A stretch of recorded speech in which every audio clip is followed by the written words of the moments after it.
جب کوئی عمل شروع کیا جائے، کوئی نفلی عمل، کوئی مستحب عمل اگر شروع کیا جائے تو اس کے اوپر ہمیشگی کی جائے۔ ایسا نہ ہو کہ کچھ دن کیا اور پھر چھوڑ دیا۔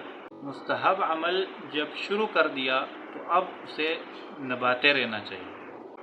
مثلا مغرب کی نماز کے بعد 6 رکعات پڑھنا مستحب ہے اور ان کو اوابین کہتے ہیں۔ تو اگر کسی شخص نے یہ معمول بنایا کہ وہ مغرب کی نماز کے بعد 6 رکعات پڑھے گا اور پھر اس کے بعد اس کو چھوڑ دیا، کچھ عرصے کے بعد اس کو چھوڑ دیا، تو یہ اچھی بات نہیں ہے، بلکہ وہ ہمیشہ پڑھتا رہے۔ ایسے ہی کسی نے تہجد شروع کی تو اب اسے چھوڑے نہیں بلکہ پڑھتا رہے، ہمیشہ پڑھتا رہے۔